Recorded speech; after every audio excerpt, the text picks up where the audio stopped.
Hey everybody, welcome to episode number 33 of Tactical Crouch. We got 2 in last week, so make sure to hop back and listen to both episodes. Of course, we had a regular Tactical Crouch Prime, and then former Mayhem coach Mineral on the show. We went almost 2 hours on that episode.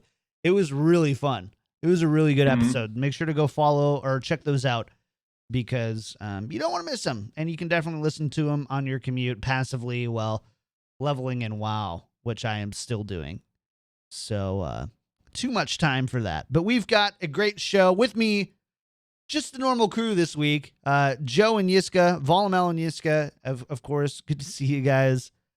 I didn't know if Joe was going to wake up for the show, Yiska. I have my alarm set. I'm always ready. I'm always on time. I didn't know if I would still be awake. So we usually on Tuesday mornings, like Yiska and I will chat back and forth, and then about 10:15 show starts at 11 on Tuesdays. At about 10:15, Volamel is still offline in Discord. It's just still offline. And if Joe's up, he's online in Discord. So basically, he's only offline if he's at a wedding, a funeral, or sleeping. So we kind of were like, is this happening right now? Is Joe gonna sleep through? But not today. No, I turn my computer on. I get up at like 1 my time because the show starts at 2 for me. So I wake up, turn on my computer, I ran into the bathroom, showered, brushed my teeth, came out, and I didn't have Discord open, so I was awake. But yeah, definitely it's a hard stop every time. You know, you gotta rush and get everything done. Got to make sure to put the plaid shirt on. So got to. It's the uniform. Yep. Did you iron this? Hell no. Little starch. Little starch will do. Keep it nice and crisp the entire time. Yeah. So lots of stuff going on this week. Well, not really, but big things going on this week. We have to talk about the big news in the room, but before we do, make sure to follow the show at tactical_crouch. Tweet us your questions and topics you'd like to have discussed on the show. We do record the show live on Tuesdays at 11 a.m. Pacific time. Even when we have nothing to talk about, apparently. I'm just kidding. We have stuff to talk about. And then, of course, you can watch and listen anywhere podcasts can be heard, as well as on YouTube at youtube.com/KickedTripod. So you can get it everywhere. There's no excuse not to listen to the show throughout the week. We put it everywhere for you, is what we're trying to say. Let's discuss the news. I don't know. That's a thing. San Francisco Shock defeat the Vancouver Titans, dealing them their first loss as an Overwatch League team. Still undefeated in the regular season, but undefeated. Yeah, that's true. This is their first loss on an Overwatch League stage. Yeah, 4-2 on this one. Man, I forget where we landed because we kind of all said, was it Joe? Was it you and I who said Shock? Yeah, Shock would win, and then Yiska said Vancouver. So Yiska, I'll let you go first with some thoughts, man. Like, what happened to your boys here? So it was a bit of a weird match, I would say. So the first map is like, people are already like in voice saying, oh, I think I'm going to bed early. This looks so one-sided by Shock. And this is not going to be good series. Then map 2 rolls around and suddenly it looks directly the opposite. Like, wasn't it Paris, right? And they get full held. Was it, or was Paris the third map? No, I think Paris was third, and then you had Kings Row second. I'm pulling it Kings Row second. Just to be sure. I think that might actually be true. But yes, certainly then this series almost looked like in the direct opposite way. And then I would say I was surprised up until that point, because after map 1, I was also already thinking, maybe the conservative pick of going with Shock would have been the better thing. Then it's switched in the other direction. Also, it looked like Titans were having fun on stage. I remember that one particular play on Paris where Haksal got Choyobin with a Pharah displacement, and he threw him off the map and stuff like this. And he was like laughing in the final situation, and They were just having fun, right, while winning games, and it didn't look competitive on Paris either. So that in itself was then interesting that the series once again tipped, and then it actually looked not nearly as close as it was in the first match, and also pretty decisive. I would say it's interesting that Shock did it. You would have thought that maybe after the first break, after the 1-1, that would have come. But then they actually got, I would say, close to stomped on Paris. And then to come back like this is pretty impressive, I have to say, because there's no, break, no like halftime speech or whatever coming your way. It's just like them being super hungry. And really, that is actually my wish for them going into the rest of the season, that they stay just as hungry as they were. Because honestly, even if metas change, even if it still goes, they will require their hunger in order to one up the Titans and keep that rivalry alive. I think Titans are inherently a team that I don't mean they slack. What I mean is that they make it look effortless, and they don't need to 110% everything. They can troll a fourth match in the regular season. Here's the thing, they are though. just having fun. NYXL can control an entire fourth stage, so that's Yes, they're not NYXL level at this point, unfortunately. Yeah. Not yet. Not yet. Joe, I mean, so I don't want to spend too long on this. You just got to go watch the match yourself. But I think the big thing... I wasn't happy with this match. I thought I was pretty disappointed. Why is that? So we have two finals appearances from both of these teams, right? Stage 1, Stage 2. I think Stage 1, it was a lot closer. It felt like that was what the Vancouver Titans were all about. This was not. This felt very uncharacteristic from them. I didn't feel like Slime played particularly well. I thought that Somitsu's bubble timings were not great. Random support overlapping on King's Row caught my eye.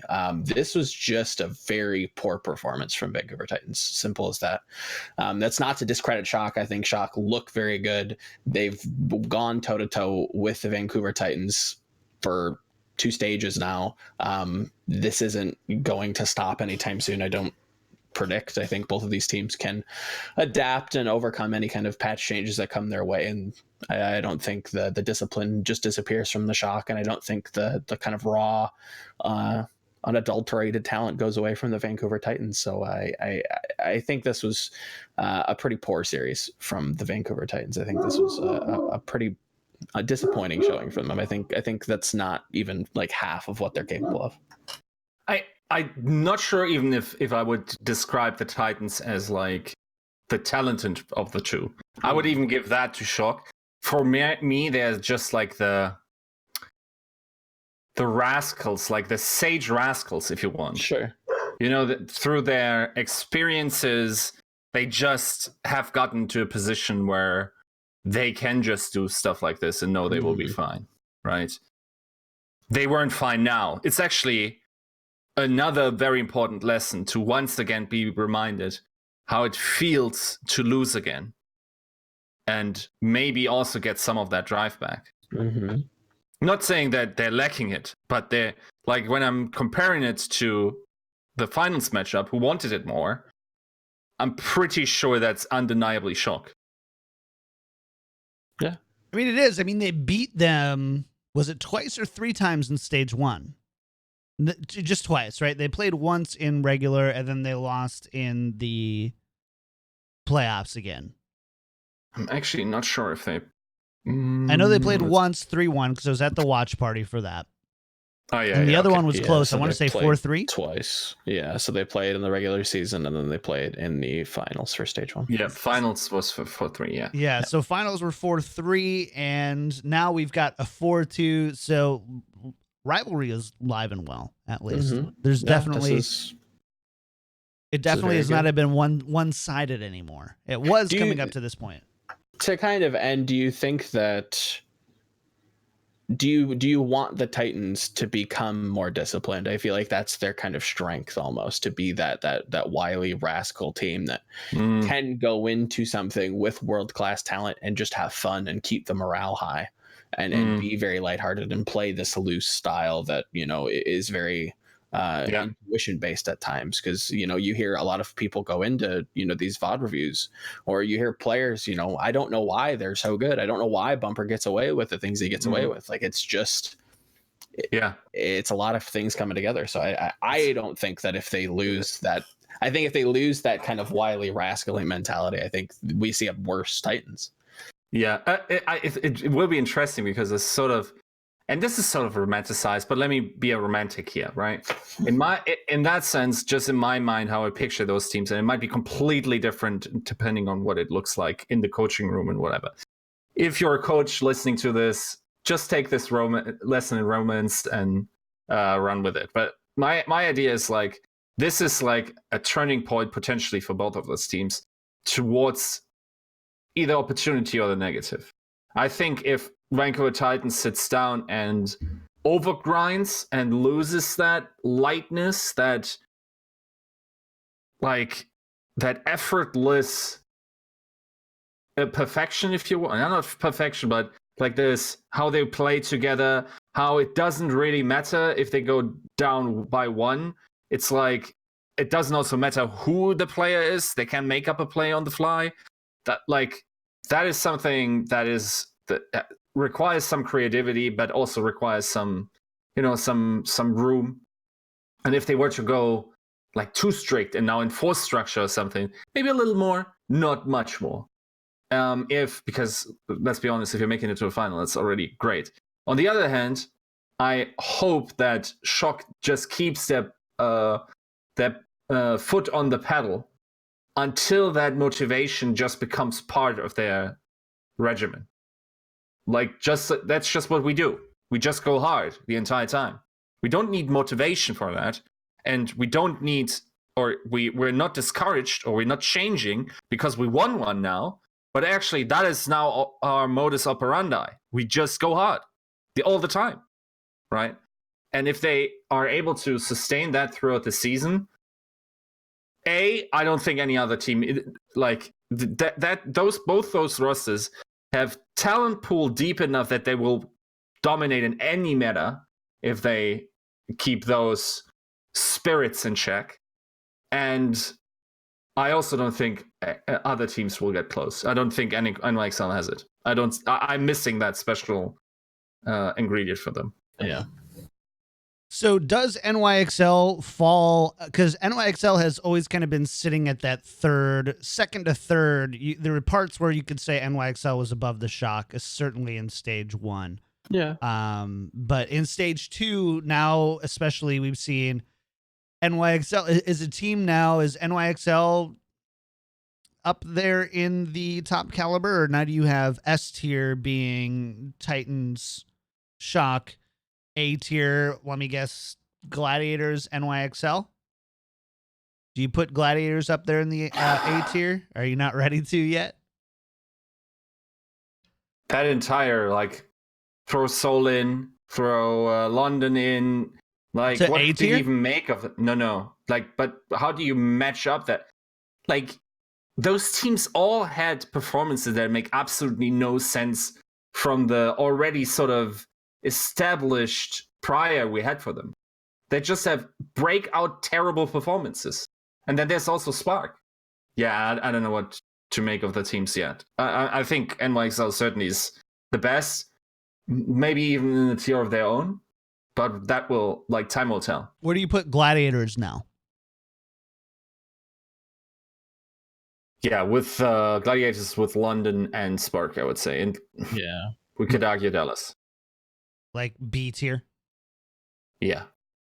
At least if I were going now, if it's S tier, those two teams, A tier, NYXL, B tier, those. Yeah. That's fair. All right, that's fair. Any other thoughts on stage playoffs overall? I will say this, kind of surprising. The overall, I don't want to say they were one-sided in the matches, but results wise, a little one sided for as promising as a bracket that it looked. Yes. At the same time, there definitely was this aspect where either team could have taken multiple matches, but at the same time, it's not surprising that one team won 3-1 or 3, or 4-0 or whatever I forget. Is it best? It's best of 5, right, in playoffs? So 3-0 or 3-1. First of 4 or first of it's first of 4 in the semis. First of 3. First of 3 in the quarters. Got it. Yeah. Yeah, I think too much to memorize, by the way.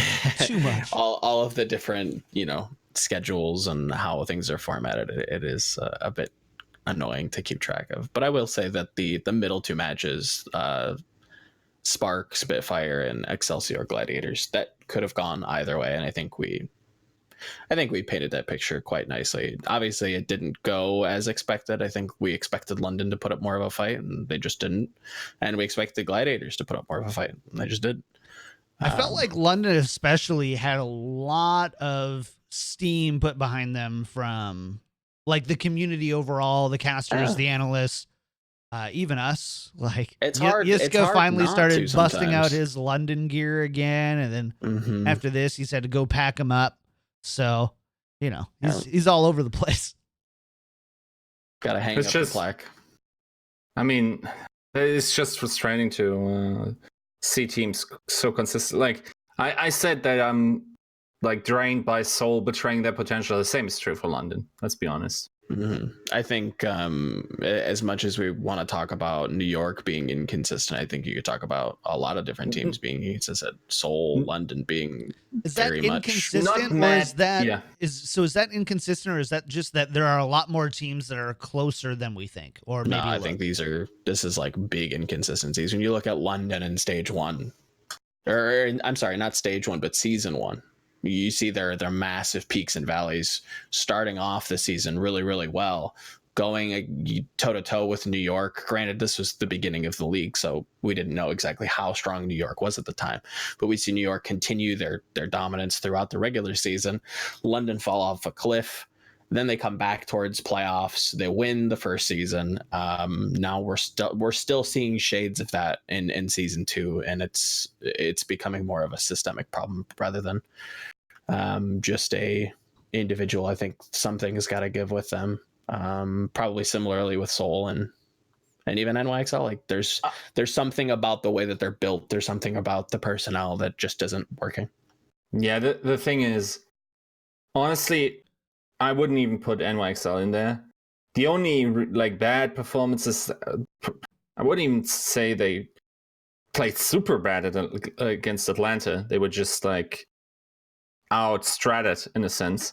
Sometimes they play bad, let's be honest, but that is also enforced by something that your opponent does. Sure. But in the playoffs, that definitely wasn't an underperformance. I think that's just what we can expect of NYXL. They are not world beaters. It's just that much of a difference between Shock and Vancouver and the rest.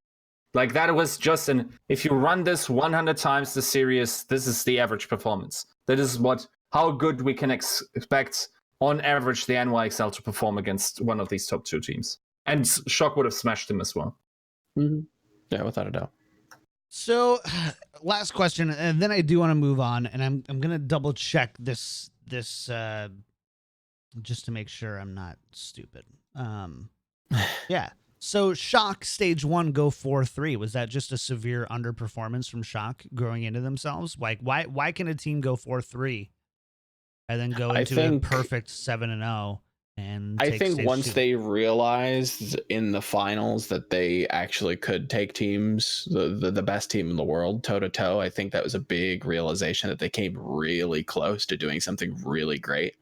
Even if you go back and you look at that regular season match between San Francisco and Vancouver, that match was pretty close. Like the scoreline does not really indicate how close that match was. Like they played each other very close. Now, well, I feel like. So sorry, I just want to clarify one thing really quick. There's this kind of answer that I always get every time. It's that they had a harder schedule, which no doubt stage 1 was a harder schedule. Sure. But it's still like to be the best team in the world, you have to win hard schedules. And they, definitely. they beat Titans here. So there's very clearly something different than Shock Stage 2 than from Shock Stage 1. I think so. I don't like the schedule argument. That feels like a really easy cop out to quantify something that actually is probably much more deep. I think once they took Vancouver so close, they came so close to actually beating such a dominant team. They go into stage 2, they're the kind of preparation for stage 2 a lot more disciplined. Okay, this is doable. We came really close. We saw the finish line.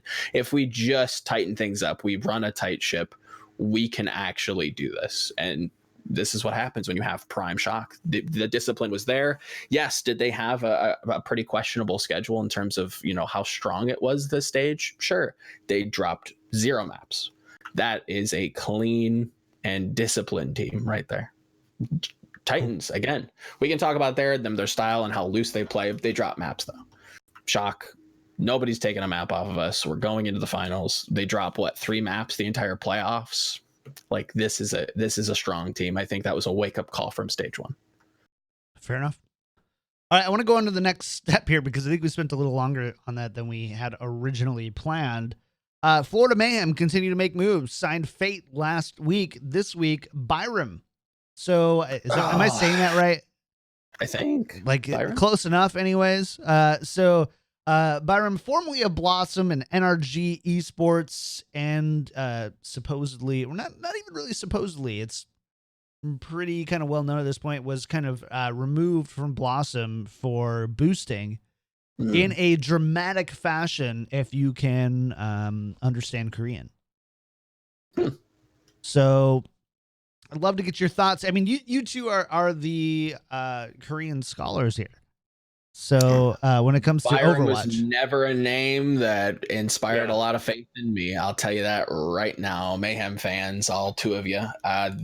This is not an aggressive move. I will give credit where credit's due. I love the Fate pickup from Mayhem. I think that's you're putting where your money where your mouth is. You say you're making aggressive moves. Beautiful. Let's see it. You signed Fate. Awesome. I love that move. I'm excited for that. And then you go and you sign Byram. Okay. Yeah, not great. I won't even insult you and pretend that I've ever watched a game of this guy. And I have. It's just been through osmosis. I don't ever remember him being in the game. That's how I mean, it's very possible that I did watch a game of this guy, but I'm sure you have. You just don't remember it. Yeah. There's nothing there. Yeah. The thing. Sorry. Go ahead. I think what people told me is he's better than Hagopian, and not by much. And it's honestly a very uninspired pickup. Now, of course, there are definitely better Zens available, also Korean ones. Once again, I have to say it once again. Rise is still on the market. Mm-hmm. He's still second in line behind Shu. He's still not making it past Shu. He's still 18. But he's probably also very well paid and also probably has a buyout. So I understand that you don't go there, but yeah, it's not like it's not reaching for the stars. Let's say that. Which, to be fair, you don't have to reach for the stars to put together a competent team in the Overwatch League. You don't. So Albert, from assistant GM for the Florida Mayhem, did say this on Twitter. He says, I've been following Byram's career for a while now. He has a ton of potential and will provide us with healthy competition in the back line as he continues to grow as a player. During trials, he meshed well with the team, and we're excited to see how he can improve the team. Does that solidify any more confidence in either of you? I like the concept. I just don't... I think that's a very important role that has shown to be important throughout the last season. And I don't think you can afford to skimp at it. I don't think that role's going anywhere and how important it is. Even if the supposed 2-2-2 lock comes through, I still imagine that the flex support is going to be a very important role to your team. So I think that's a quarterback level role. That's a point guard. If I'm maybe getting basketball correct, this is a very important role. Yeah. Okay. That you need a pitcher, for instance, right? This is a role you want to invest money in and have some of the world's best talent and overpay them. They got Fate, great, awesome. The other role I need is a flex support, and they seemingly don't have that same philosophy. Welcome to Tactical Crouch, by the way, where the logic is sound and still until we start using sports references and metaphors. I'm just throwing stuff out there hoping you're gonna like correct me. Yeah, I mean, okay, sure. Also, elephant in the room here. I don't think he's good enough to warrant the bag you're buying with it, right? Like, he has boosting accusations. A little bit further than accusations if he's being removed from a team for such, right? Yeah, yes. I'm not sure. I'm just saying accusations. I don't want to, I'm not sure on the absolute specifics of this case. There's been weird stuff happening during tryouts. It's I don't know. I wouldn't take the risk on someone that really does make me wake up at night. There's something to be said though about and like you guys might just like pounce on me and like hyenas on this, but Sato. Obviously Sato's boosting accusations were worse, but there was very much like, I don't know this guy. How can he be good? How can he be a main tank in Overwatch League Season 1? OGE is not that case. He was very much the ones who's like, he's a really good tank. Too bad he boosted. The one thing that I've mostly learned, at least from Western Overwatch League fans, is that they don't care if you boosted as long as you play well. But if you play bad and you boosted, then you get turned into a meme.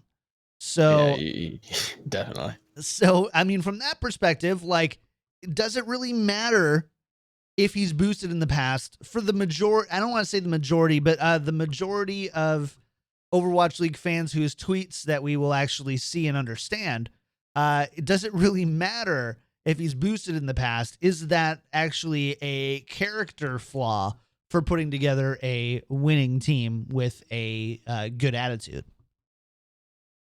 I think the whole boosting thing is a personal dilemma. I don't know that it's morally gray, I'd say. I'm pretty apathetic towards the entire idea. There's cases where it comes down to the individual and how you subjectively take it.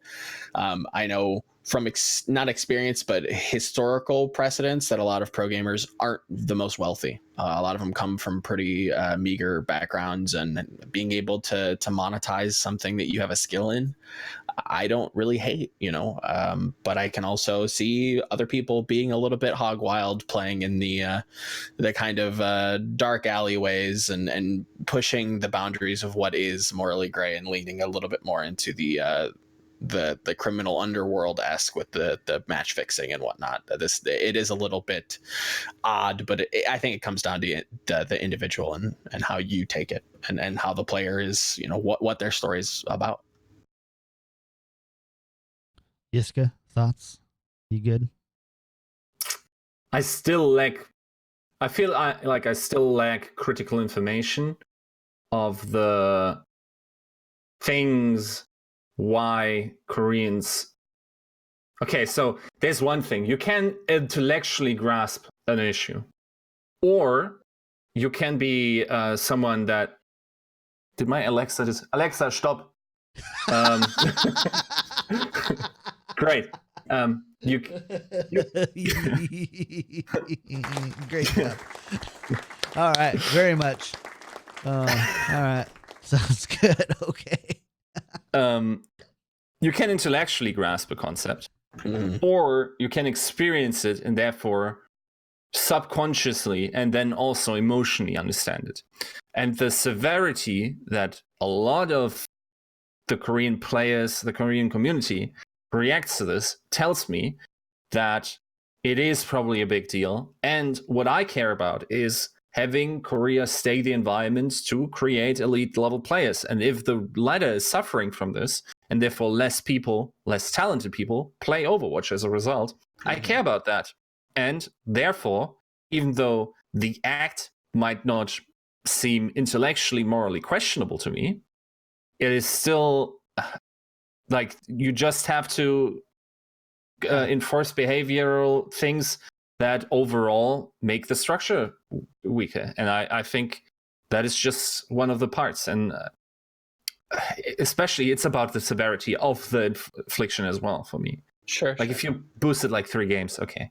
If you're doing 120 different accounts, then running your own Yagas boosting organization. Yeah. You gotta you really gotta be good to back that up, and get to season 1 finals, I suppose. If you can make it there, you're fine. Yeah, at least in the West. At least to buy Balenciagas, as far as I care, yeah, for $800 that look like foot condoms, like absolute gibberish. They do look like moon shoes. The Jonak ones that are way too big for his feet and go halfway up his shin. Like they look like moon shoes. Yeah, don't fall on the way to the stage, dog. You need those. Yes, please listen to Yiska and Joe about like fashion advice. Please, if there's 2 people who like have Balenciaga, get at me. We can make some plaid shoes. The Volamel X, Gucci crossover is coming your way. Watch out. Yeah, that's gonna be a no for me, dog. Never wanted a plaid shoe because they haven't existed yet. Just wait, thanks. You're gonna love them. No, I wear a vest to work. Oh man. Okay. No, thank you. All right. So, Byram to Florida Mayhem.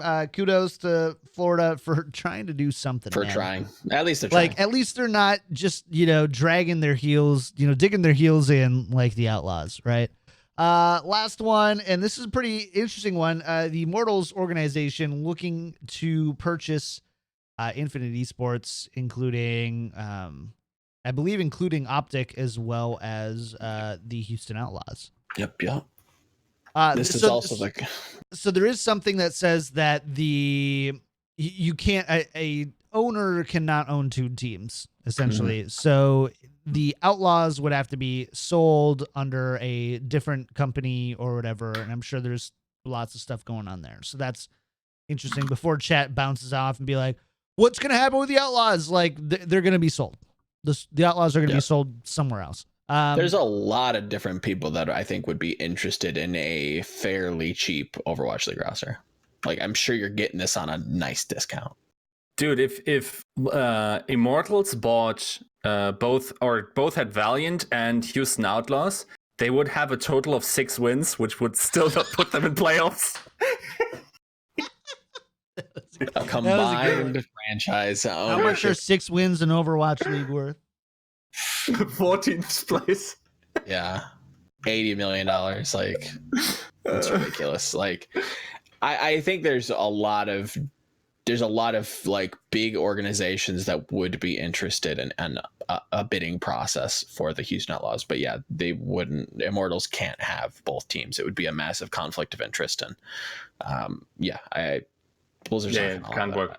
No, like the way this is happening, though, it sort of explains why we're seeing what we're seeing. So in other franchises or in other esports, Optic is still apparently liquid in some way, so they can make player acquisitions and whatever. Just on the Overwatch League side, they haven't been able to after Dante, I think. So that to its, I mean, if you weren't convinced that these 2 organizations are going to split based on that, that Immortals is pursuing them, then at the latest, here is another point of evidence where you just know, okay, like there's something going on where someone has to get the Houston Outlaws. It would be interesting to see who gets them, and then that they finally get to make some changes, some sort of moves. So you don't get to be a lord.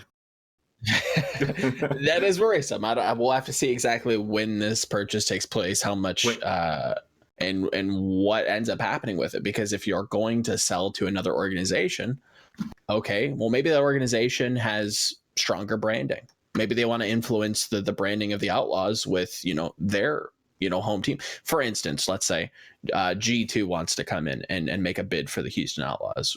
Why do I want a green team? Our colors are like blue, yellow, white, kind of grayish. Got some red. I don't know what's up with the MSI jerseys, but they have their own colors. We never chose these colors. We didn't even choose the city. are they going to get compensated for that? Are they going to be able to move around, pick their own colors, maybe even change branding? Is that something that's going to be happening for the Outlaws branding, if maybe. they are sold? Yeah, Branding, maybe maybe not the city. City, no way. That's fair, but this is going to be a precedent being set. You know what happens when a team is sold. This will be the first team actually sold to new ownership. What's the process like there? What does this new entity get for stepping into the league? Do they get anything, or do they just stuck with the same old, tired branding? We'll have to see. It'll be interesting. You think the Outlaws branding is tired? Yeah, I wasn't a huge fan. I was appreciative that they were green and not just some sort of shade of red or blue. I think that was nice. I think there's a lot of different colors, like the Spark being bold with pink. The Gladiators have a nice purple that is very identifiable. The purple team is the Gladiators. The pink team is the Spark. You can tell that in ranked. It's very bold. It's very out there. It's fine. I just think that it would be interesting if a new organization stepped in, if they would have the opportunity to change it, and if that would happen. I don't know. Yeah, I'd never liked the Outlaws branding overall. Like, it was just a little too on the nose to me. And then they always mess it up too. I was also on Team NYXL and had people just trash me on Twitter for weeks, be like, this is the worst branding I've ever seen. Doesn't make any sense. And I'm just like, doesn't big smart. It was really smart. It's abstract. Go away. They nailed it. Yeah. So anyways, interesting. We'll definitely be keeping you all posted as far as what kind of transpires there. In the end, I don't know. It's not like the conflict of interest thing is interesting just because NetEase owns the Shanghai Dragons, who also owns Blizzard's Diablo Immortal, and also does they're the distributor of Overwatch. All does the Hearthstone Chinese stuff. Like, basically it's Blizzard China. And so it's a little bit weird from that perspective of, but at the same time, it's definitely not as clear as that. Yeah. Like, one org clearly owning two teams. So I don't know. We'll have to see. Before we talk about Yiska's hybrid rosters in Overwatch League, we do have the All-Star weekend coming up. Mini games start at 6 p.m. Pacific time on Wednesday, with the All-Star game starting at 6 p.m. Pacific time on Thursday. I think the biggest news that we saw drop this week is that no Overwatch League players will be playing in the Talent Showdown piece. So, watch a couple.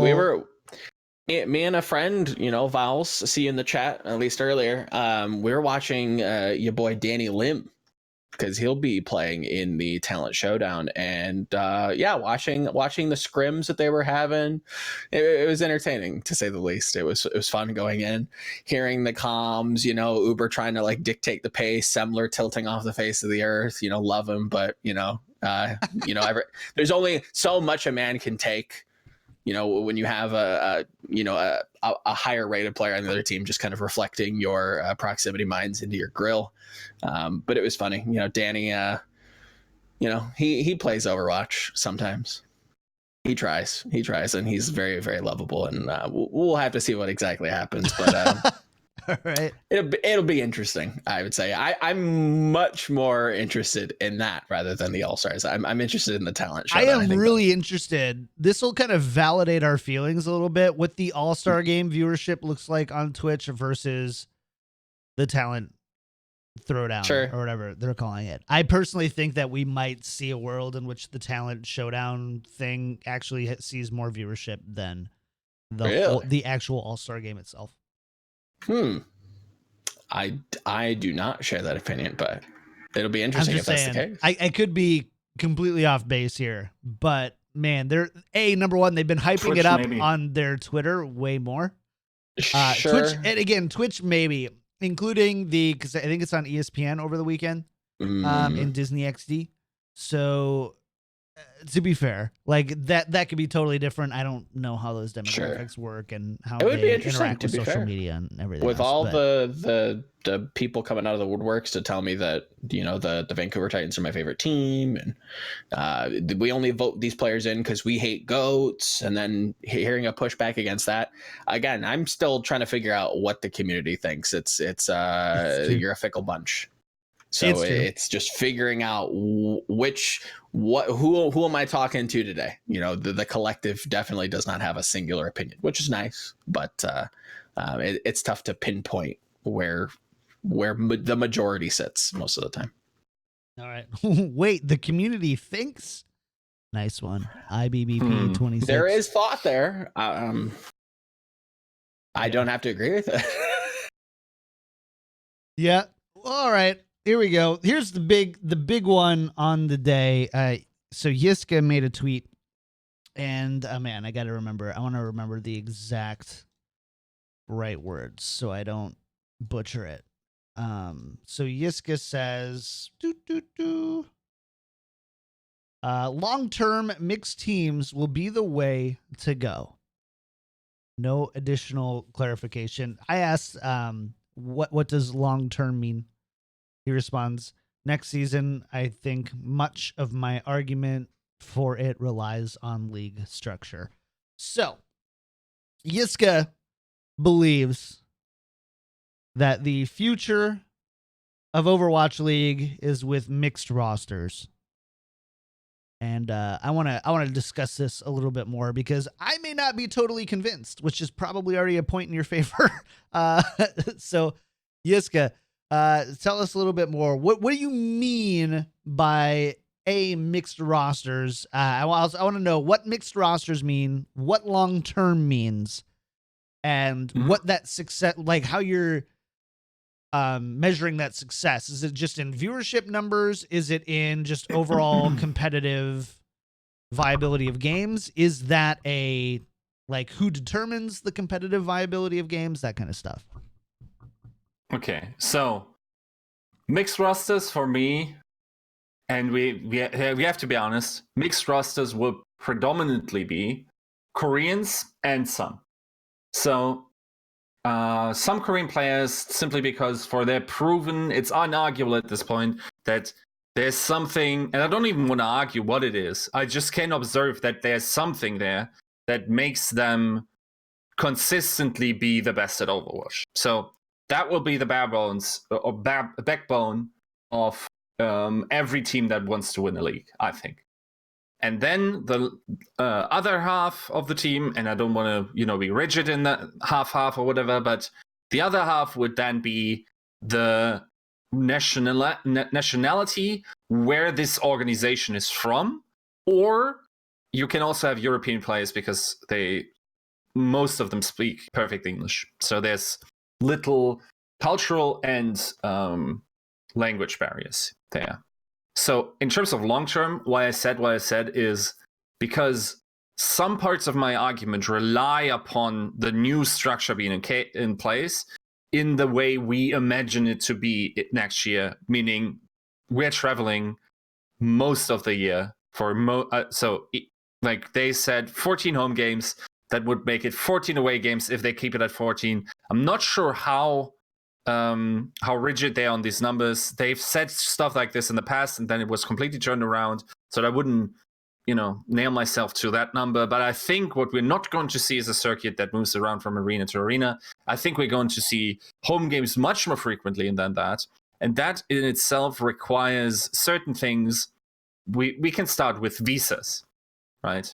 So you start off the season and you probably want your core players in the Koreans already established, already geared out with visas, because your only way to feasibly short-term fix your team and affect your season is otherwise to get Koreans from other teams or Koreans that have previously been in the United States, because we can presume that your team has to travel through the United States in order to get to these other nations. Also has probably had some different visa. We can also talk about, I'm not sure, do you need a work visa if you have to be in the US for 6 teams or more, depending on your schedule?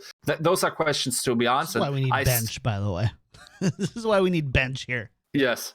I still think that, especially if you're a home American team, like, of course, you will spend most of your year practicing in America. So these need to have the visas. I think visas is a huge thing. Like, currently, so many trades are impossible because they wouldn't take effect until it's too late in the season if you're a team currently trying to still get into the playoffs or the play-ins, right? So that is one thing, what I mean in long term, because this doesn't affect it currently as much, because it will be even more severe than it is currently. So the one major question I think I have about this, and this isn't really, I think it's probably an obvious one, is language barriers. So just like, is language barriers, you think, just not as big of a deal as people make it out to be? Is the overall curve of that really forgiving? Whereas once it's kind of established that you're probably going to work with people who communicate in a different language than you, that, you know, in baseball, for example, there's a lot of people from, especially like South America, who are amazing at baseball, who speak little to no English. Come up here, play baseball, hit dingers, pitch strikeouts, and no problem.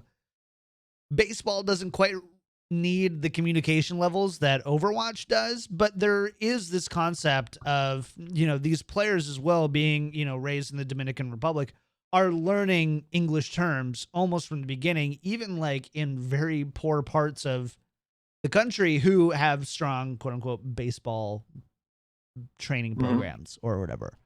So, you know, what about the idea of language barriers for going against mixed rosters? Because that's still, like, it's one thing if you know from the age of 10 playing baseball that you're good enough to be in the major leagues and that you're going to play with a lot of Americans. It's another thing, or in America, it's another thing to play video games, decide that you're good at it. Boom, you're on a contenders team. That's all Korean for the most part. Smattered EU, NA people in there, but very limited. And then boom, 2 months later, you're in Overwatch League and you're in LA. Yep. Yeah. So there I have a little expertise, at least in teaching people English. Now, of course, I'm not an expert in how hard it is to teach someone from an Asian country English. But I would comfortably say, if you really want it as an organization and you find out rather early in the off season that you do want a Korean player, and that would also be, in my mind, the given. You start with those 3 Korean players and then build the rest of the team around it. Unless you already have American player or whatever your current nationality is, and that's your franchise player. That works as well.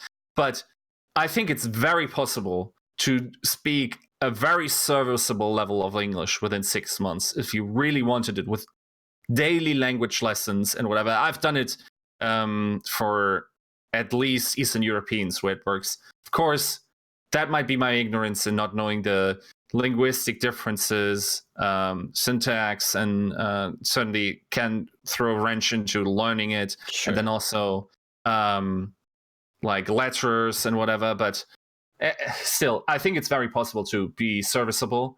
And then, honestly, the one thing that I have to say is, and when you teach languages and when you learn languages, you realize that a lot of language learning is also learning culture. Because language reflects culture in a way, right? So the idioms that you have tell you something about the fabric of this nation in some way, right? So it is also important to acclimate people to culture as much as that is possible, right? So to make them feel at home and whatever, right? Now, that is certainly a challenge. Yes, that is. But that is one of the only challenges you can realistically field, as to say that a pure Korean roster is always going to be superior. That's fair. I think my biggest problem from this is that conceptually it sounds great. I think there's a lot of holes there. I think that, like you mentioned, language does reflect culture, and my biggest thing when it comes to language barriers aren't necessarily in-game translating and in-game understanding. It's everything that happens out of the game, or trying to explain complex ideas to players that might not be able to understand that. And do you have the right personnel? For me, it comes down to the personnel. I don't think we can make sweeping strokes and say that everybody again is going to do this. I think that some teams that have chosen this identity, if invest in enough into it, like you mentioned before previously on the other show, like you have to invest and you have to kind of double down on, okay, we're going to be a hybrid team. What do we need to make that a success? If you're going to be an all-Western team, that can work as well, but you also have to invest into it. I don't think this is just a best case scenario for everybody in the league. That's where I would ask for clarification. Do you think this is the best case scenario? Do you think that hybrid rosters are the best, period? Or do you think it's based individual case by case? Okay. The only case where I don't think it is Seoul Dynasty, because they don't have to make that, like a lot of the factors. No, Titans. Okay, Titans, just in the sense, this is not a long-term investment for them. They will have to consistently refuel this roster. Yes, it has been very long-term, but at the same time, I still think that eventually someone is going to dip in performance. And I also think multiple people will dip fairly similarly across the season eventually, and then refilling with Koreans only it still feels like, for other reasons I will mention further down the conversation, sure, is that I still think at this point you still want to bring in players from your regional background, just because, not just because of the marketing thing, which is of course a huge bonus, but I actually think there are gameplay related aspects to it, and quite some. I think I think teams would be doing a disservice to themselves if you're taking a system that's been proven to work. For example, right, let's take the Vancouver Titans, or maybe even the NYXL, for instance. Obviously, all Korean coaching staff have no infrastructure to support a Western player kind of breaching into the team. You decide that, okay, great, we need to move to English because the travel is going to be too grueling in 2020. Now you have to make 3 or 4, have to completely change. You have to rethink, maybe not change, but you have to rethink what you're doing with the team. I think there's a lot that goes into it. I think this is just a case by case. Long term, I still think it's a case by case. Everybody, by 2020, I will say that I think teams have to figure out what they want to do. And if you're still unsure, then you're going to fail. Mm-hmm. Well, I also think that the idea here is, how do we get the most talented roster to play at once? And assuming that the most talented roster only speaks one language is, at the very least, super limiting, right? And I definitely see that perspective. Is the best talent is Korean, the best talent is American, the best talent is German. Lols in the chat. Just kidding. Sorry, Yiska. Never is German. It's not. It's some of the just never. Some of the best GM and coaching talent, though, is, my God.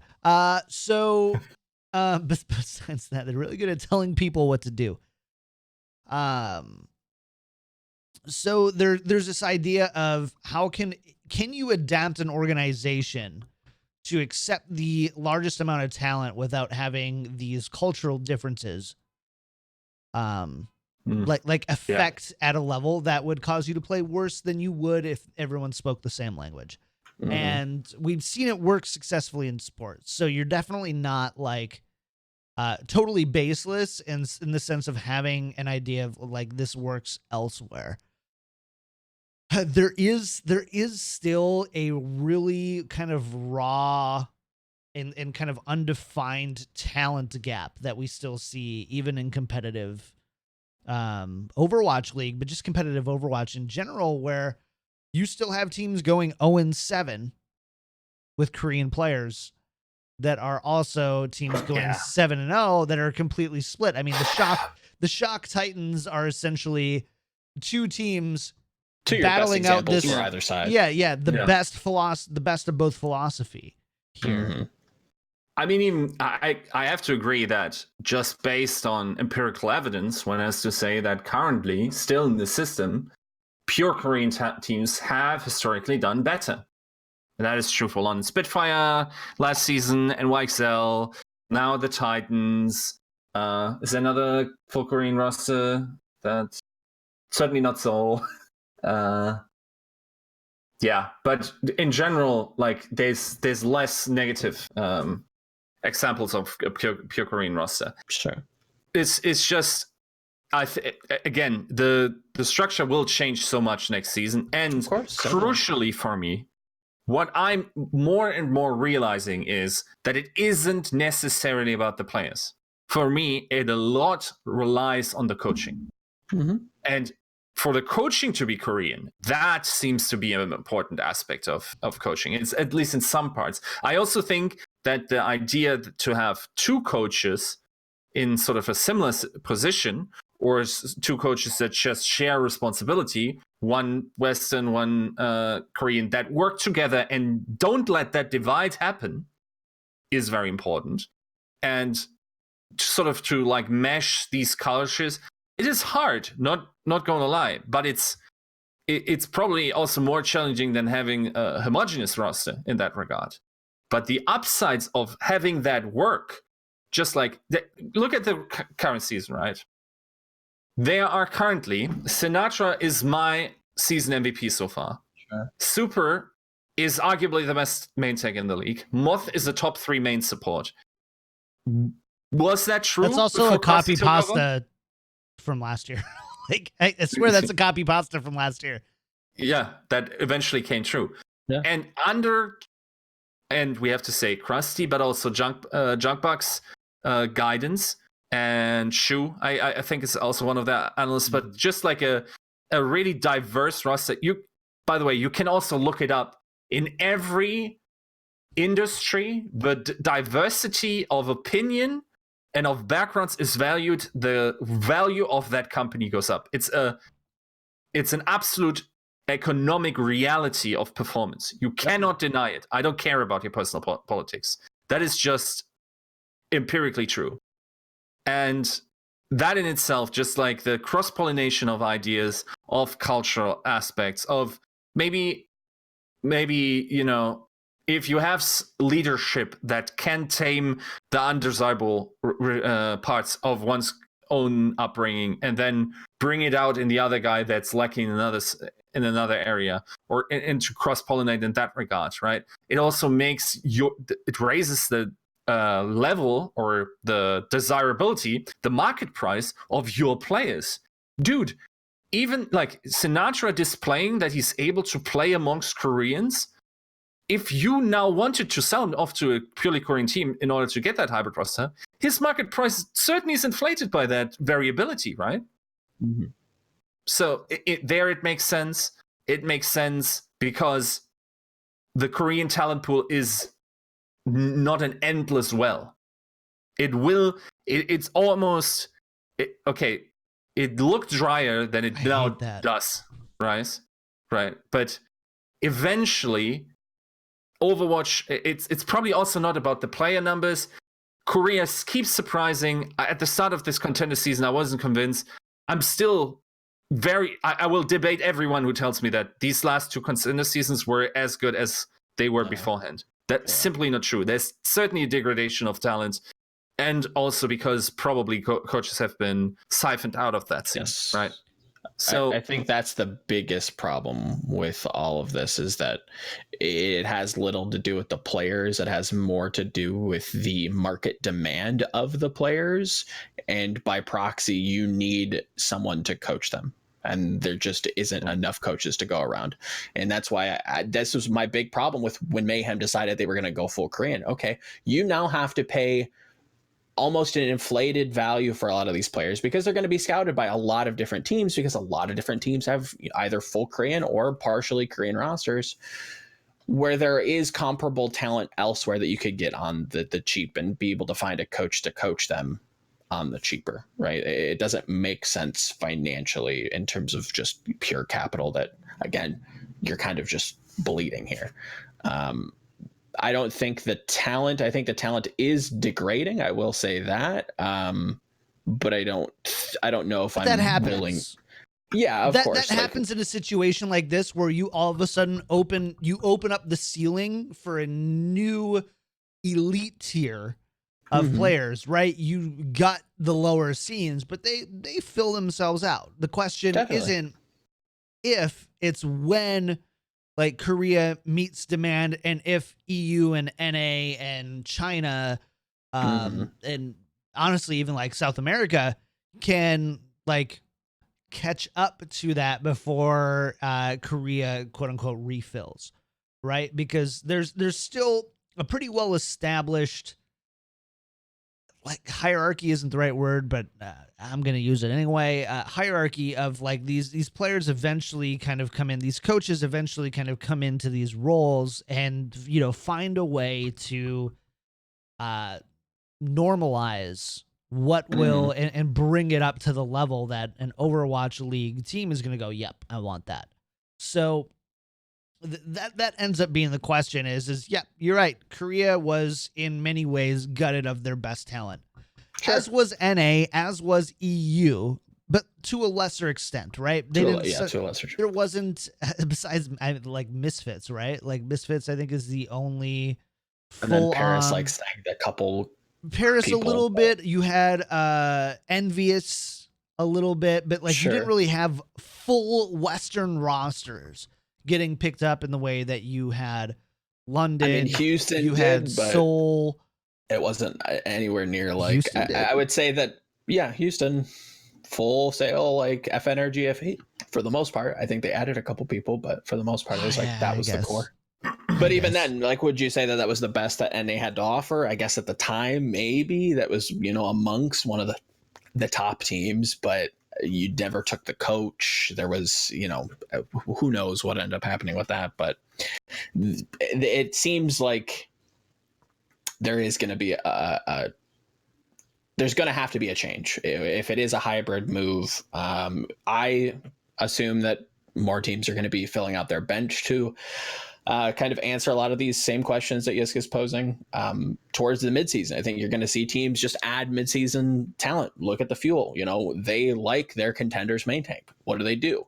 They bring him up. Doesn't mean he's going to see a ton of playing time, but if the case arrives in 2020 when we're traveling, maybe OG gets his visa a little late. Maybe there's a flight delay and they have to play. I think his name's Trill.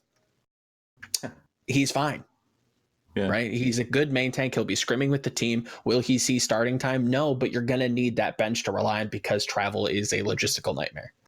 Simple as that. Also, are you ready for a Yiska analogy? Go for it, my brother. Okay. Here we go.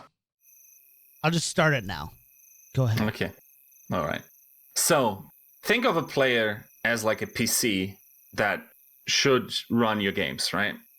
And there's like talent. And that is like the makeup of this player, just the talent that he is, whatever it's given by, right? That's the hardware. Then there's like the work ethic, like the moral code, the drive, and that's all the BIOS.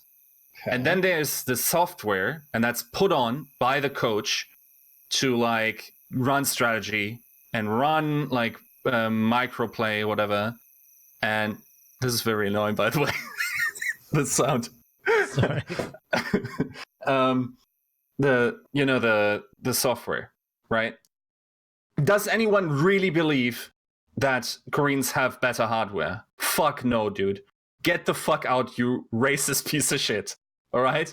So then, yes, they might have a bias advantage. They might have something that is being the most technologically advanced country in the world, second above the rest of us anyways, like what, China? So what is the solution? You upgrade the BIOS and you upgrade the software. Meaning you get coaches in and you get leadership in that fundamentally changes the way how they run. And how do you do that? Dude, Money. there's two things that... Money. That's so American of you. Thank you very much, Mr. Capitalist. No, but there's like as a teacher, again and again, when students fail, right? They have to repeat a class. Mm-hmm. Here in Germany, you have to have like a 3 or 4 performance level system where when you don't do well, you go like down 1 level. And whenever a child drops 1 level and they're completely destroyed and they lose all their friends from school or whatever, the thing I tell them is you get into that class and you sit on the nerd table. You look around the classroom and you tell me who the best players are. And through this social environment of identifying as like someone who's the best in class and who studies, you actually start becoming that, the power of identity and the power of social environment. So now these players from NA are also already being raised among and by people that create those social environments, that create drive, that create a structure that has been monumental for Korean esports success, right? So we're upgrading the BIOS for these players. We're upgrading the software. Things that we didn't, like that wasn't accomplished as much in esports history. And players really had to hard code themselves when Western players wanted to compete with Koreans in the past. Now we have the infrastructure to get all the software updates around the world. So I hope I didn't lose anyone in this analogy, but I think it's honestly at this time we now, and I'm not saying every Overwatch League team does, but certain Overwatch League teams have demonstrated that they do have the resources and the willingness to invest the resources to make it so that we can have these players work, that we can have the best player in the world, Sinatra, at some point in time. That hasn't been true. Like, tell me when an American was the best player in the world last time. I don't think I can even make out an era other than maybe Surefour. Maybe in beta. There like was 2015, yeah. Okay, fair. I want to say there was some moments where Jake on Genji was pretty.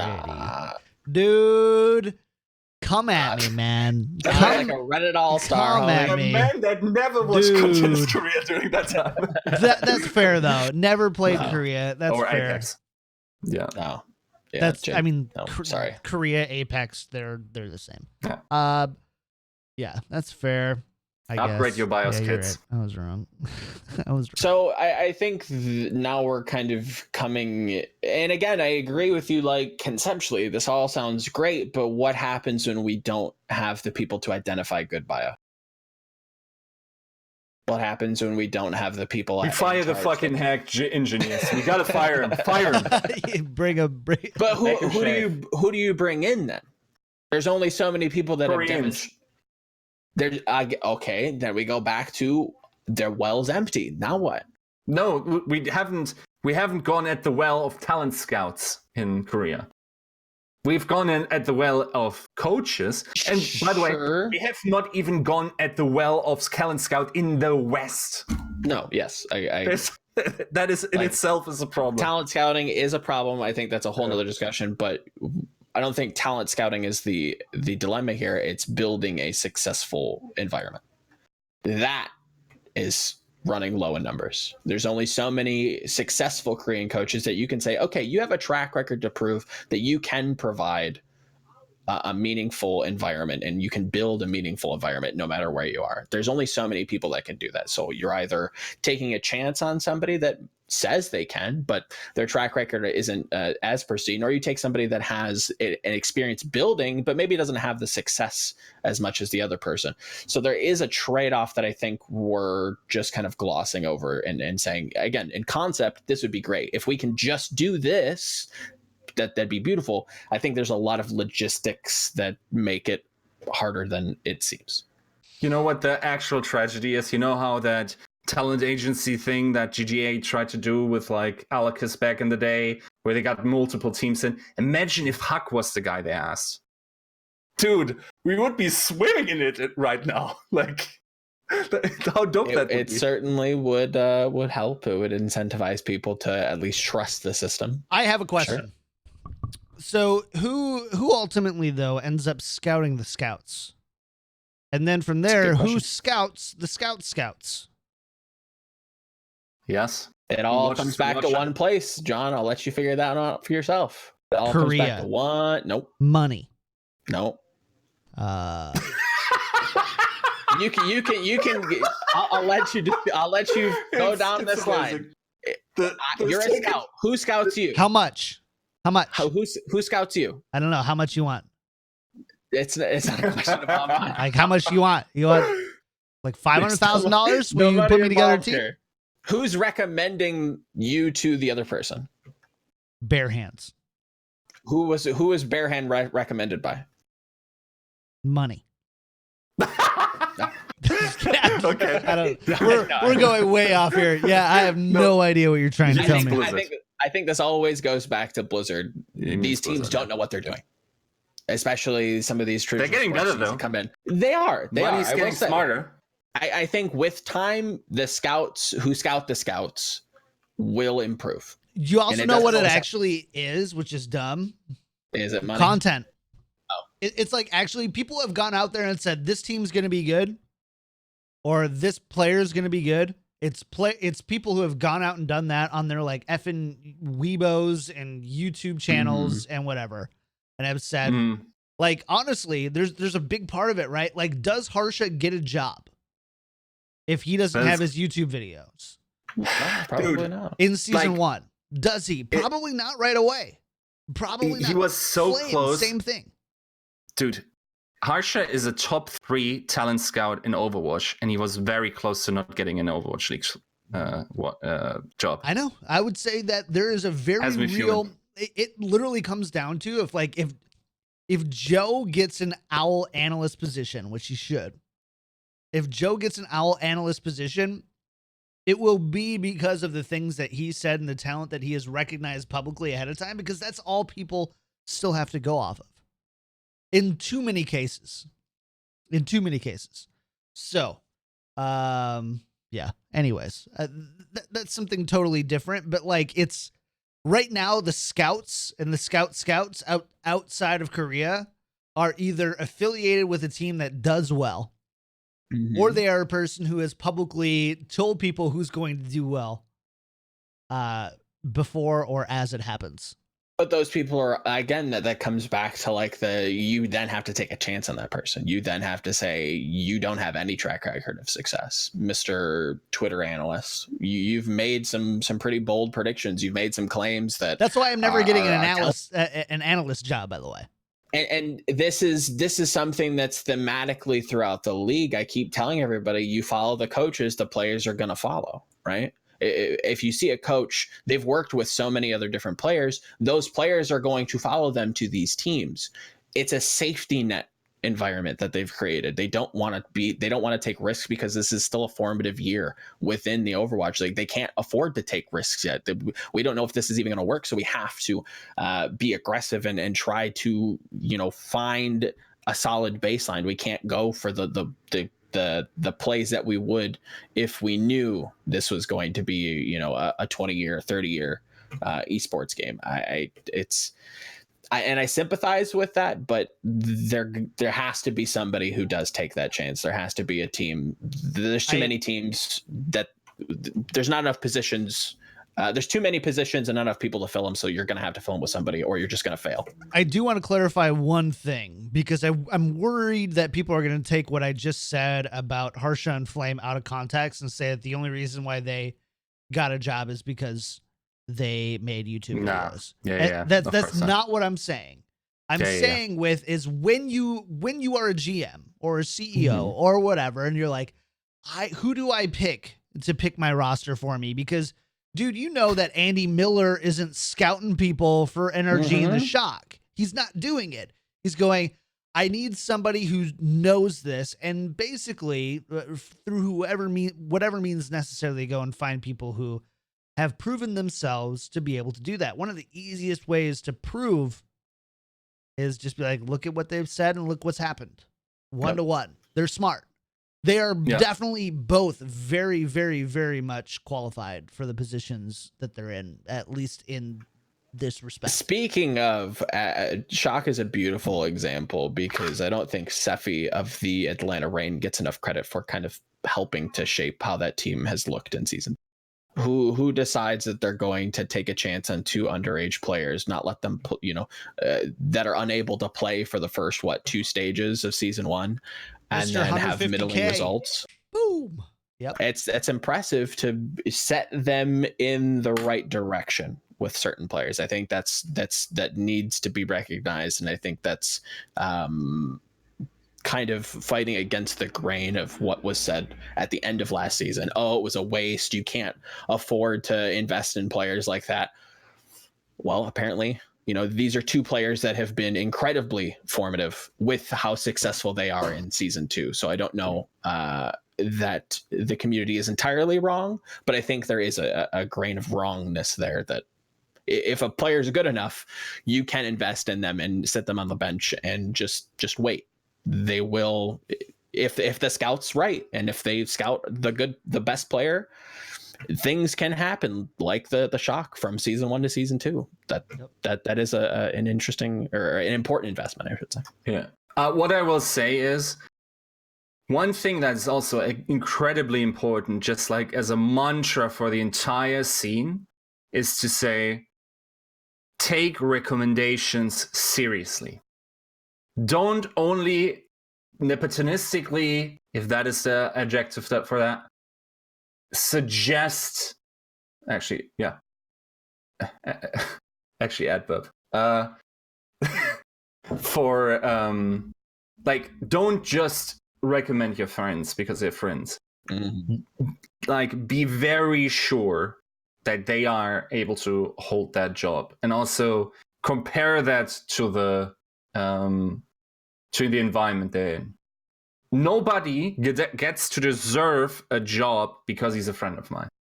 That is not how. Do you really think that that's the case? We'll go on a tangent here. Do you really think that that's the case, that everybody that talks about nepotism is literally talking about how their friends are only in it? There's so many different cases. I think this is, again, going back to my safety net. It's somebody that they know that they can work with. They know they have talent because they've worked with them before, and they know how they act, so they can set up an environment. Do I think this player, they have a better read on this player instead of taking a risk on somebody who might be marginally better but might not fit within the team atmosphere? You look at Dallas, for instance, right? Do you bring in Zachary, or do you go out and find somebody else that's better at the role? Well, Zachary, I've worked with Zachary before. I'll play Arrow here. I mean, that is no hiring knowns where you think. But is that nepotism though? Because I think people conflate the two. No. I think they say, "Oh, well, that's just a friend. They're friends. They just bring them on." They're saying outlaws here. That I mean outlaws. I don't mean outlaws per se. I will say, Baroy could have gotten dozens of people employed this offseason. And he only ever felt confident to recommend 2 people. And then when the person that asked them for advice moved the goalpost a little bit and said, maybe is there someone with this skill set? Maybe he widened his range a little bit. He didn't get people employed just because he's friendly with them or has a friendship with them. He actually recommended people and gave solid advice based on the best of his ability. And that's all I'm asking. I'm not telling you that, sure, of course. You should hone your skills in judging your friends or whatever, but be realistic and try to be outside the or take an honest look at the possibilities, because you're also not helping your friend if you're being honest. Oh, of course. You're throwing them in. The worst with thing that could happen. Yeah, that's the worst thing that could have happened. You don't want to. You have to time when you evolve and blow up. You don't need that early in your career. You don't need it that late. You have to find that middle ground that is the right place, the right time. I have the time. I have the resources to be able to invest into that. It really is a timing thing. You can't do it too early. Straight up, we're not big enough as an industry, not wealthy enough as an industry to have this kind of redundancy. We need very, very competent people in every position, or it will hurt. We're also not established enough to recognize competency. Yes, exactly. Yeah. That again, back to my scouting scout. right? We don't have the scouting foundation scout is set in almost place. more important than the scout at this point, Yeah, right? and We've seen this multiple times. This is completely Yiska's point. This is something that he's coined that I'm fully on board with. That is probably the most important investment that you can make in a team, regardless of player. You need somebody, if this is going to be a franchise league, that can identify people, that can build environments to not only the individuals, but finding the individuals to help build you that environment. That's by the way, I think Volamel and Yiska would be really good at that. If I'm building an Owl team, so Trevor May is gonna, get his Seattle team, Yiska and Volamel. Right there, dude. Front office. We're the fat. Let's go. Let's fucking go. No, but if you need someone to host those local events, though, you remember who recommended dude, you. That is the beauty of esports, because who scouts the scout that the scout scouts, but at the end of every line, there is games.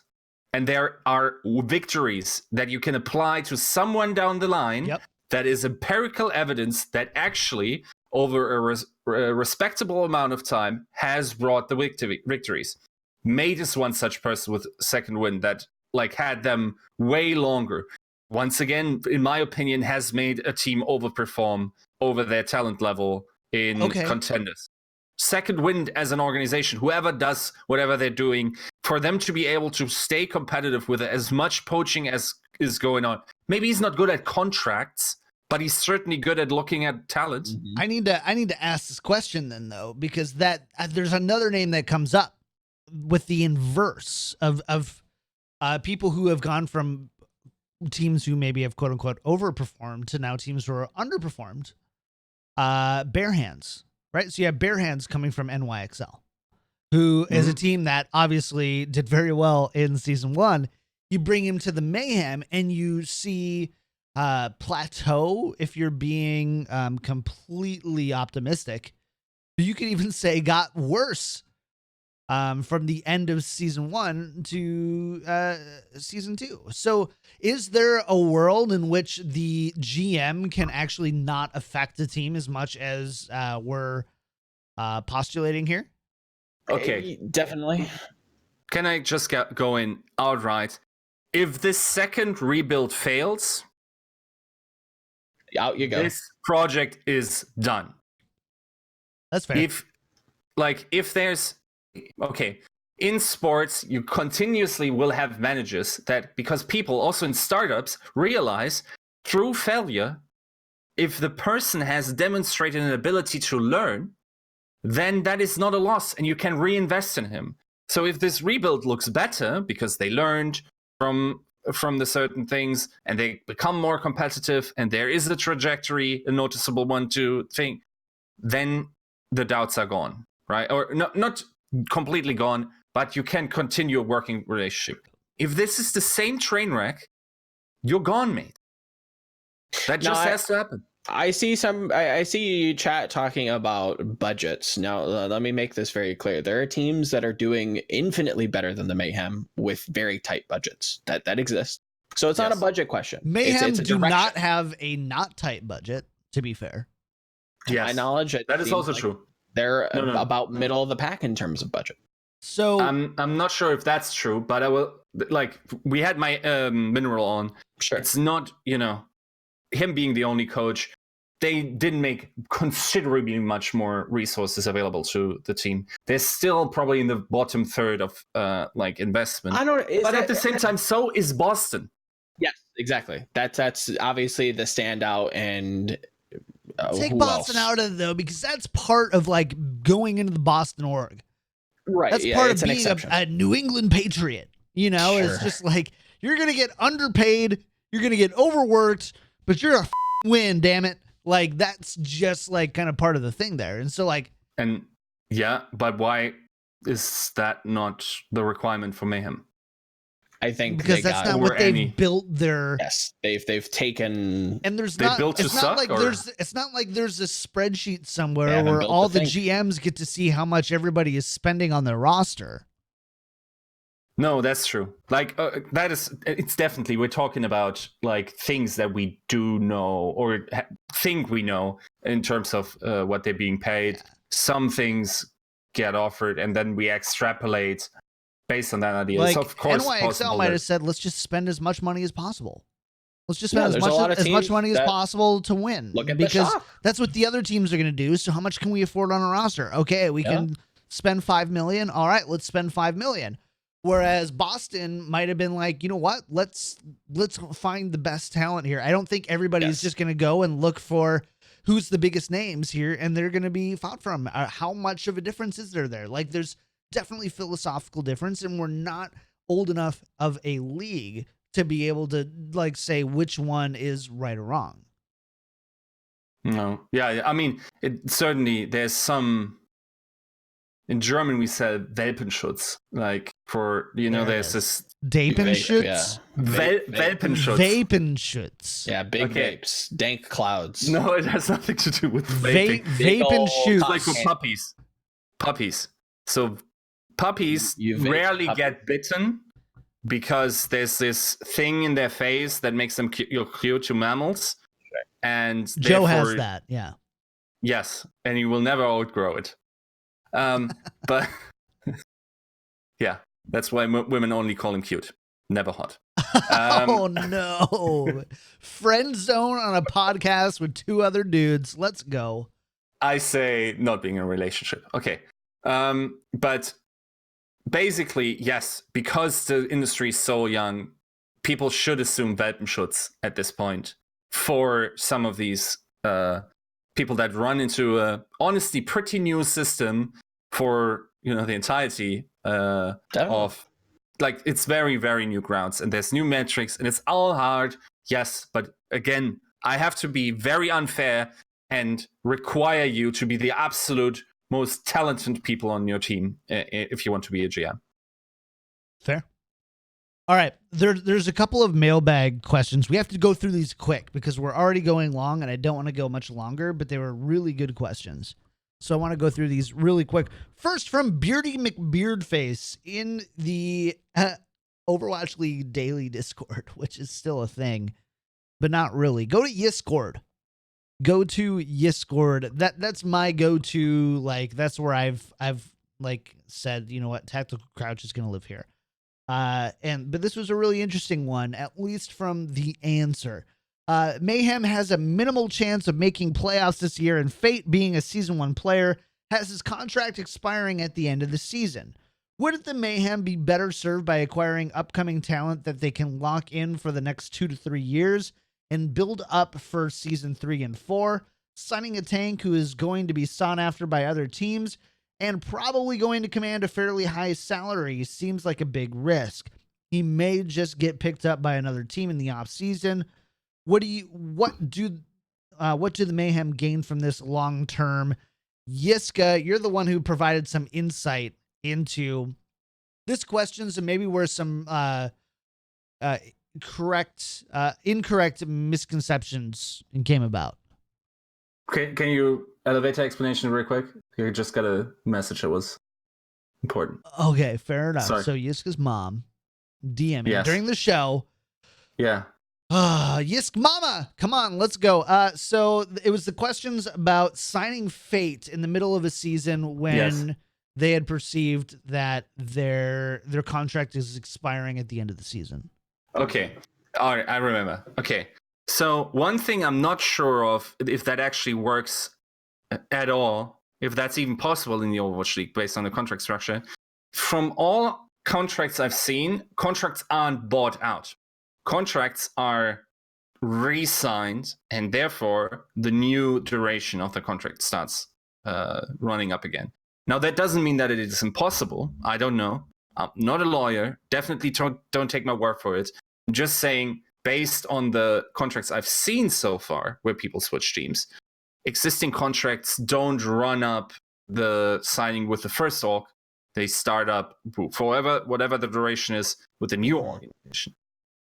Now, the second part to that question, is it worth it to sign Fate, who may be a hot commodity, or is it worth it to sign for next season, to invest in talent and scout talent now to do so in the future? And why don't we see teams do that more? I have my opinion, but again, we'll start with I mean, the meta's changed so wildly. Like, in my mind, signing Fate, maybe that is... Dude, I'm still not convinced if superstars are burning as long as we think, or if superstars actually blow up in a miraculous supernova and nobody ever sees them again, right? It's very possible that the life halftime of a star player Half is lifetime. half lifetime. Is that how? Oh, It's a half-life. Yeah, Shelf life. yes. Of an Overwatch League player is fairly limited. Also, depending on what kind of metas we're playing, how often the game switch changes, what other massive changes to the game are coming. We can even talk about what about Overwatch 2 possibly down the line, right? Stuff like this. Where we can, Joe. Overwatch 2 is happening next year and a half. By BlizzCon next year, if we don't have Overwatch 2. I'd be willing to say this year. I think you'd probably hear something. Okay, I was just gonna say I was gonna Lord bet you there. Update. I was gonna Lord. Yeah, Lord I'd be willing to take or agree with you. So no bet. All right, fair enough. Just a little bit. That's me. I'm cute though. Remember that. You are cute. I'm a cute. Yiska is like right. Yiska is the guy your mom wants you to date. No, not Yiska. Sorry, Volamel. Volamel, not Yiska. Yes. Yes. No. Yeah. Joe is the guy your mom wants you to date. Yeah. Yiska is the guy you end up. I'll dating. take that. Yiska is the guy you end up dating. Joe is someone. I'm the wingman best friend, by the way. His hips and belly promise grandchildren. Oh yeah, dude. He already has the dead body. Days, dog. All right. Yeah. All right. So that was part of the show. That's funny. Didn't we have another question as well? NYXL inconsistencies. I yeah. think I saw General thoughts. So I mean, the easiest one is like obviously you see NYXL underperforming in playoffs, just relative to their overall season. Like so yeah, that is something like I think Slasher tweeted out like 12-17, and then Jane got really mad, and then he tweeted back and said like since Jane has joined 0 playoff wins for Dallas Fuel, yeah. You know, again like totally irrelevant, but also a little funny. So thoughts here: NYXL, the very least inconsistent, if not underperforming. What's going on here? I think NYXL themselves are starting to realize that the system that worked in season 1 can't or isn't working in season 2, and that may result in them really reevaluating the roster. Even with that, I think they have a fairly low coaching staff number, if that makes sense. Like I think it's, let me double check. I think for the most part it's just Pavane. Oh no, I'm sorry. They have Pavane's at IMT and another person who I'm not going to try to pronounce the name, but there is a fourth person. That's interesting. They don't get put out there all that often, and to be fair, coaches don't need to. Maybe that's not the case. Yeah, I guess it's a style. It's a philosophy of how you view Overwatch maybe has to change. Maybe it's the way that you.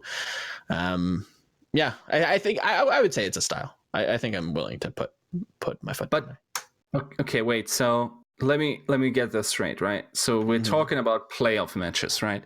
So the first ever stage playoff, they lost to London, correct? Not really a disappointing performance. No. Then they win stage 2, correct? Against Philly in the finals. Didn't they also win stage 3 against Boston in the finals? I can look. I'm pretty sure. I need to look. I thought that wasn't Houston. Didn't Houston beat someone in stage 1? No, they made stage 1 playoffs and lost to London. Okay, so they did, right? So now they have 2 stage playoffs. Yeah, you're right. Okay, they lose to Valiant in the finals, so they've made 4 finals. Then this season, that is the one upset I will say. Like even Valiant wasn't necessarily an upset by this time, just based on the trajectory they were on. To me, Seoul is the only upset they've ever had in playoffs. The Vancouver series certainly is not playoffs. I don't care about your 12-17. Look at the fucking games they lost. Angry Yiska. Yeah, Jesus Christ, the comments this man makes without even watching Overwatch. I think a lot of this stems from the core coming from Apex and this LW Blue, like never amounting to much of anything. I don't know that holds a lot of weight with the NYXL. But I will say that they're, at least in season 2, would you agree that they're inconsistent? Based on the Atlanta series and the Seoul series, yes. Yeah, that is the 3 games. 3 out of 16? Aren't those both playoff games? No, Atlanta was the Atlanta both. One. Atlanta was one playoff, one not, right? No, Atlanta was both regular season. Both regular, yeah. You're confused because the schedule makes no sense, and they met each other like back to back. Yes, I'm not confused. I'm just stupid. Like, let's be real here. There's a lot of games, man. Not confused, just stupid would be a really good name for a competitive Overwatch podcast, by the way. Not confused, just stupid. I also like 3 games being inconsistent is a fine ratio. I would even like the only team that doesn't apply to is the bottom 3. I would be willing to say that they're fairly inconsistent in terms of play, and they need to figure out what they want to do with their style. Yeah, because the style has not been amazingly successful in terms of winning, in the sense that winning is taking stage titles. Yeah, fair enough. Any other thoughts on NYXL's consistencies before we close it out? Should have kept Janice and Art. Definitely not. I think people are going to start paying for Libero. I said that last season, maybe midway through. I think people are going to start really shelling out for Libero. I think he's a beautiful fit for a lot of different teams. Maybe not a hybrid team. I don't know if there's a ton of precedence to say otherwise, but I'd be willing to assume that they want Flower in. Flower wants to play. They've invested in him. They seemingly want him to play. They wouldn't have kept him around if that wasn't the case. In that sense, I think Libero is going to be on the old selling block. I think he goes to a nice team and does very well for himself in terms of who's a nice team. Who's not a nice team? London, good team. Not a nice team. Houston. Libero, maybe to London, not to Houston. Okay. You're right. I think Libero did a really good job at London's setting the pendulum swings pretty far there. So good, bad. I gave you answers. Fair enough.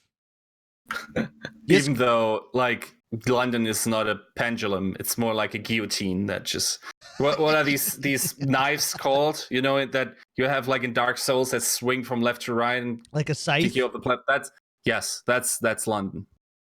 London is a scythe.